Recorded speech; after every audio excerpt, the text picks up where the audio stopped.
Another Wednesday in the books, so let's review AEW Dynamite and NXT on USA next on the Squared Circle Psychobabble.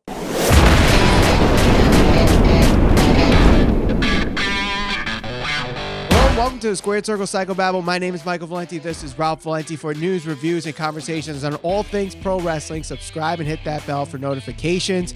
Let's get right to the review, Ralph. Let's start with the highlights for both shows. What did you see as a highlight for AEW Dynamite?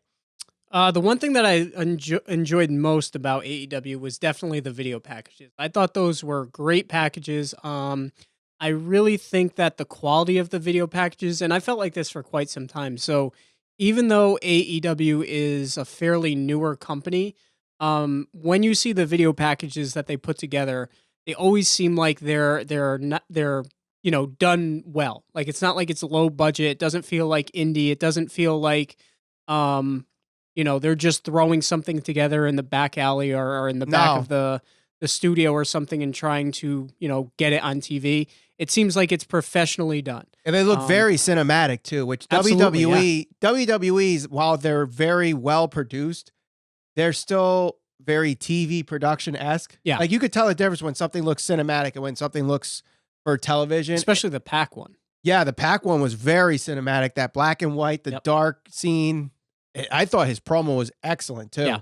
Yep. I did like the Dark Order video package as well, and I really, really liked the Butcher and the Blade with the whole MJF handing off the money to them. That looked really good and kind of gave a little bit of a backstory to why they're called the Butcher and the Blade, as simple as they're a butcher and they have blades. Yeah. So, and this even goes back to the video packages with the Dark Order going back months ago, because, like we said, when they first debuted, and throughout a majority of the first couple of months of their run, they weren't getting any type of reaction. I think the thing that really did them favors was very well put together video packages.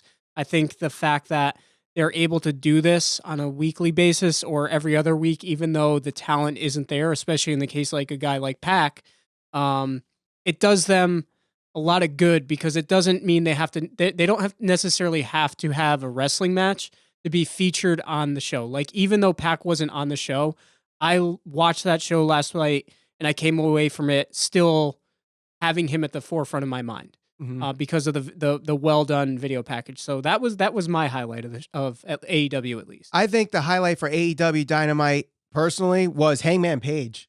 Yeah. Hangman Page was awesome. I loved the hold my bear buckshot lariat. I loved the backstage segment afterwards where the new girl, what's her name? Lizzie Nair? Yeah. Something like that. Yes, Forget. whatever. I don't know what her name is, but I'm sure people will correct me in the comments. But interviewing the Young Bucks and Kenny Omega, talking about this 8-man tag for next week, which we know is going to be the Elite, Hangman Page against the Lucha Brothers and the Butcher and the Blade. Mm-hmm. Hangman Page just comes in as his now inebriated cowboy self and says, "Here, Young Bucks, here's your plates for when you eventually win the titles." Right. Like basically a backhanded compliment kind of thing there. I love that. And that, to me, just the character development of Hangman Page since the start of the new year has been top of the charts. Yeah, and I think this is something that he really needed to do in order to get himself over, or get his character to click with the fans, or even fans that are a casual fan of AEW, because, to me, the character of just being like a cowboy, like that's been done before. And I understand that's like who he is in real life, but one of the things that you'll always hear wrestlers say is the people who are successful in professional wrestling is yourself with the volume turned up to 10. I don't know how much he actually drinks in real life, but at least what he's doing now, it's comedic, it's connecting with the fans. The whole thing as far as, the cowboy shit, that's getting over.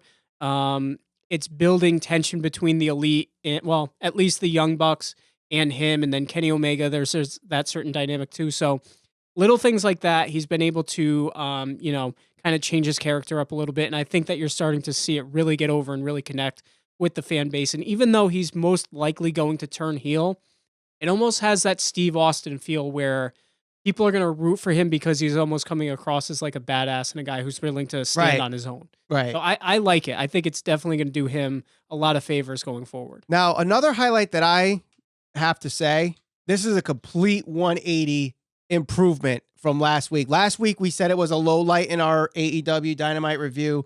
of Britt Baker's promo. Yep. This week, it was definitely a highlight. What a 180 here. Just textbook heel promo 101. Insult some legends, insult the town you're in, insult the baby face that you're feuding with. Yep. Very good. Like last week, she sounded so hesitant and reluctant. This week, she was so confident in what she was saying. Definitely. And as much as I love JR, that line about being the sloppy barbecue sauce rep, not remembering the roster's names, that was what. Which to her point, did you notice during the match, the main event match with Private Party, that he called him Isaiah Kennedy several times? So yes. To her point, yeah, I mean, it's a knock on Jim Ross. He is a legend, but at the same time, look, the main thing in professional wrestling is to get yourself over.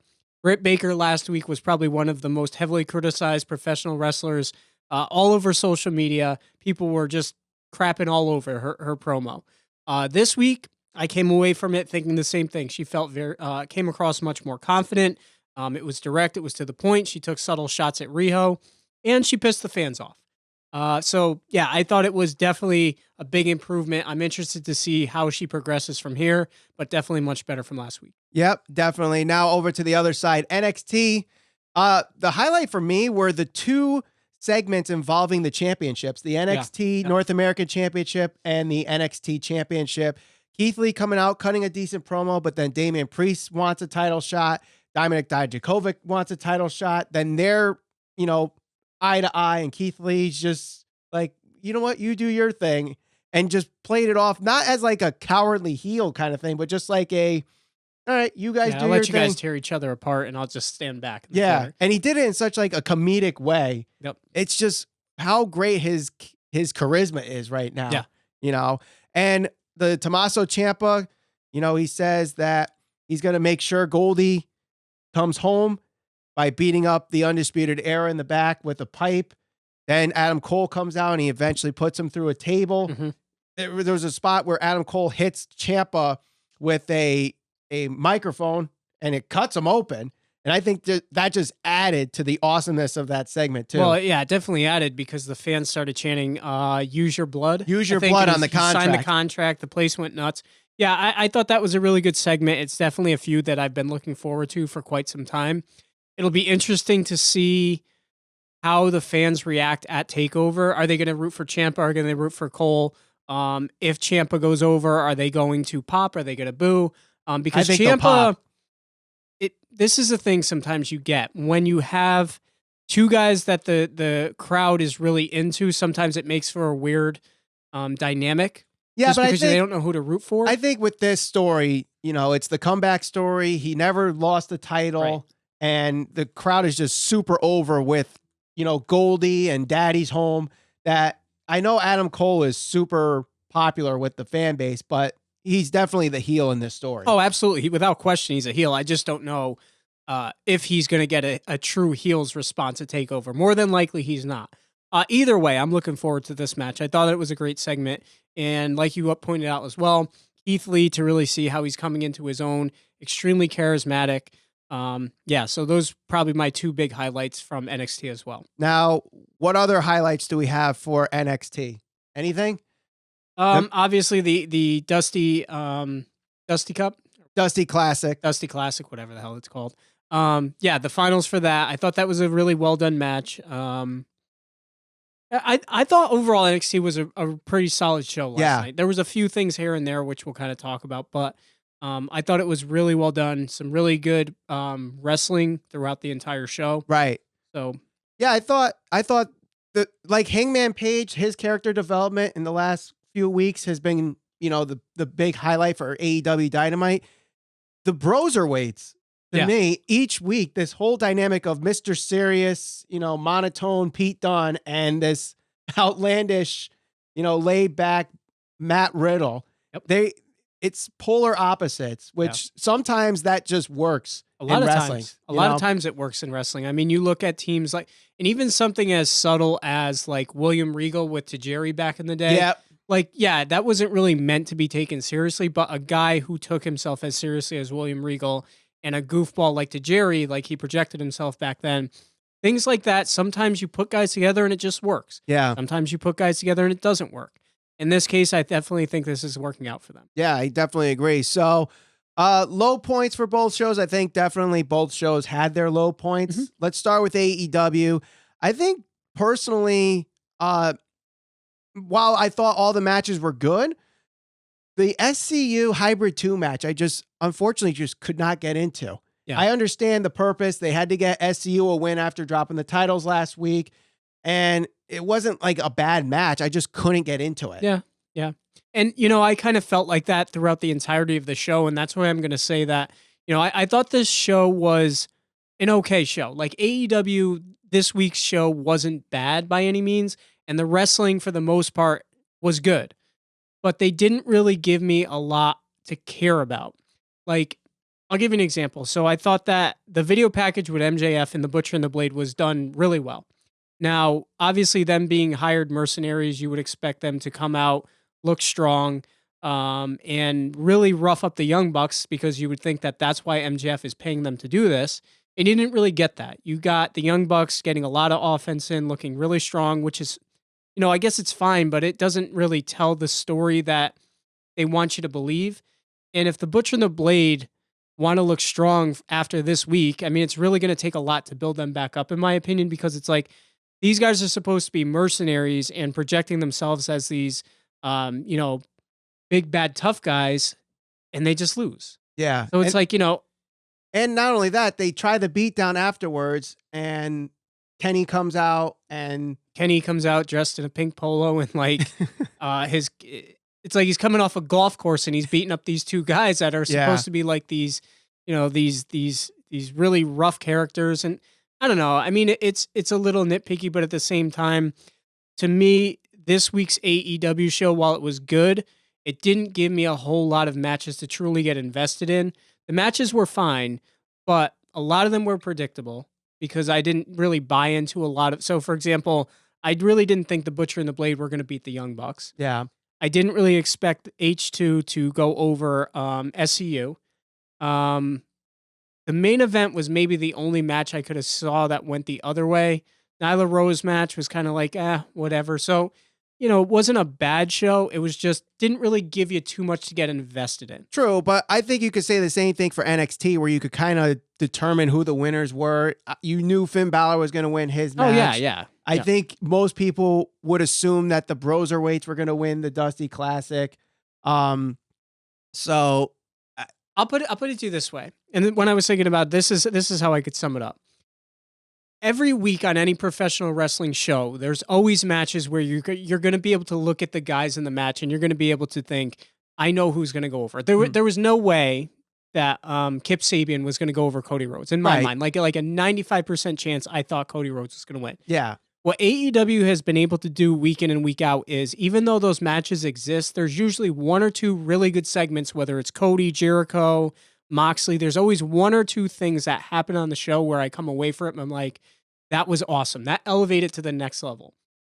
There's nothing wrong with it, but this week to me was just a lot of status quo, very much the same thing. I didn't come away from it pointing to one match or one segment and saying that was great. The one thing that I did like a lot, and or the one individual that I look to, and I'm like, he's so good, is Darby Allin. Mm-hmm. That guy is so, I mean, as soon as he got tagged in, the pace he works at, the way the fans get invested in him, everything. I mean, he's got the it factor, to the level where it's so obvious.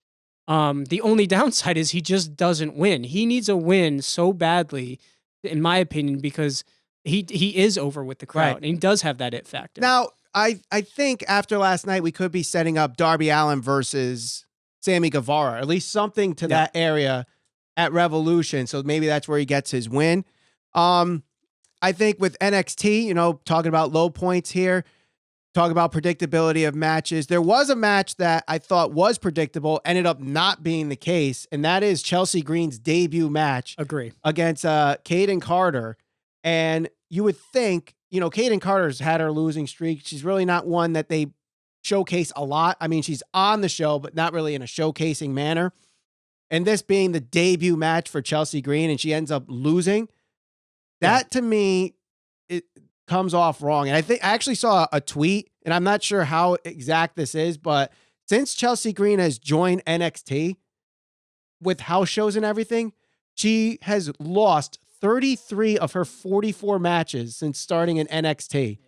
So, I mean, if you're going to have her be the hottest free agent, she should win a couple matches before you give her this upset loss. So I thought that was bad. Especially because they're giving her a manager. Yeah. Like, obviously that doesn't necessarily mean you're going to win matches, but they don't just give managers to people nowadays. Like, usually if you have a manager, there's a certain, they're going to push you to a certain extent. Yeah. And it's not like Chelsea Green needs a mouthpiece, because she's good on the mic and is very good character work. I mean, if you've seen her in Impact with the Laurel Van Ness character, you know how good she could be. So it just seems odd that she lost this first match, but maybe they have something planned where she can, this goes down a certain path where eventually she'll rack wins for whatever the reason is. They crushed Zack Ryder's push, and maybe they're going to crush her push too, damn it. I hope not. I really don't. I love Chelsea Green. I thought, a lot of potential in her. I just hope that they just don't bury her just for the sake of burying her. But the other thing that kind of upset me with NXT is, Bianca Belair has this very impressive performance in the Royal Rumble. Rhea Ripley, is one of the top wrestlers in NXT right now. Neither one of them are physically there for the show.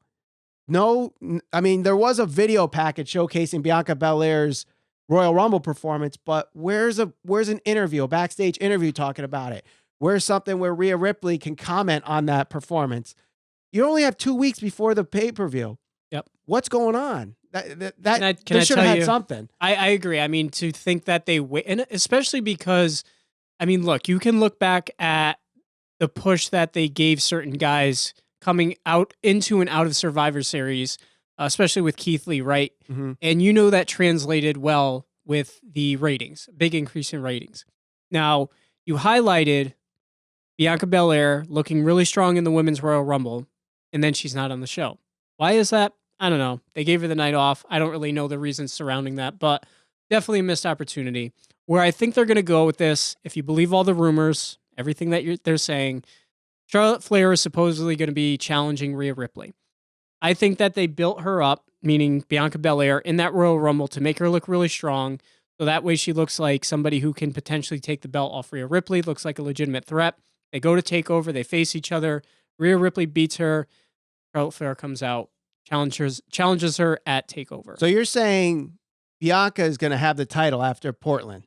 No. She's going to lose. But they have to build her up to look like a credible threat to Rhea Ripley. Or it ends up being a triple threat, which I wouldn't be surprised about. But that's also assuming that the reports are true that Charlotte is going to challenge Rhea Ripley, which I wouldn't mind. But true. Now, obviously, we all talk about the ratings. Yep. And it is so important to the wrestling fans who wins the ratings each and every week. And once again, AEW won the ratings this week. And not only that, they were the number 3 cable show this week. In the 18 to 49 demographics, they pulled a 0.34 with 828,000 viewers. NXT finished off with a 0.22 and 721,000 viewers. Both were slightly down in both the rating and total viewership. But here's the question, and I'll put the poll above my head. Which show was actually better, NXT or AEW Dynamite? I personally thought NXT was better this week because, like I said, I thought AEW, I don't think it was bad, but it didn't really give me a whole lot to be invested in. I really liked the match between Dijakovic. I want to call him Damian Priest, but I know that's not his name. I'm sorry, Damian Priest. I keep thinking Punishment Martinez every time. So these guys have these different names in other promotions, and then they come to NXT and they always change them. But so that match was very good. The finals to the Dusty Classic was also very good. And the progression between Adam Cole and Tommaso Ciampa, that was good as well. So those things to me, I think, were really the things that carried NXT, and I thought they were good enough to elevate it and make it better than AEW Dynamite. Yeah, I thought both were very solid shows. I don't think any of them were like the best shows that they've put on since they started in October, but I will give the slight edge to NXT this week only because of those segments from the North American Championship and the NXT Championship where, yes, we got some progression with the AEW championship with Moxley and Jericho. And that first segment I thought was good. And, to end the show with Moxley coming out with the eye patch and baseball bat, it's good. I mean, Moxley's super over and he's doing a great job with the storyline. But I just don't think there was anything of like, oh my God, that was such an awesome moment. Like AEW usually has. There was, exactly. And there wasn't that one. And this, I forget who said it. I was listening to a podcast. Might have been Bubba Ray Dudley. He said, you always want to end the show on a cliffhanger, meaning you can't wait to see next week. Look at Monday Night Raw. The segment with Edge and Orton was freaking awesome. Yep. I can't wait to watch Raw next week to see if they build on that. Will they? It's Monday Night Raw. It's WWE. They probably won't, but I'm going to watch. Mm-hmm. AEW didn't necessarily have that this time. The thing that I'm interested in is Cody and the lashings. How the hell are they going to do that? I don't know. What's that going to be like? Is it going to be a great segment? Is it going to be awful? I don't know, but I'm intrigued. But they mentioned it like one time passively on commentary. I wanted like one good Cody Rhodes promo to get more people to buy into it. Yeah. And that's just what was missing. It wasn't a bad show by any means. It just was missing that one really good segment that I usually can rely on AEW having. Yeah, like out of both shows, I think both of them are in that like between 6 and 7, 7.5 out of 10 kind of thing. So it's personal preference. If you thought AEW was better than NXT, that's your thing. If you thought if you thought NXT was better, that's your thing as well. So let us know in the comments, what were your highlights? What were your lowlights? What did you like about both shows? Which show did you think was better? Let us know in the comments below. Don't forget to share this all over social media. We're on Facebook, Instagram, and Twitter at SCPV Podcast. And for news, reviews, and conversations on all things pro wrestling, subscribe and hit that bell for notifications. For Ralph Valenti, my name is Michael Valenti. Thank you for watching the Squared Circle Psychobabble.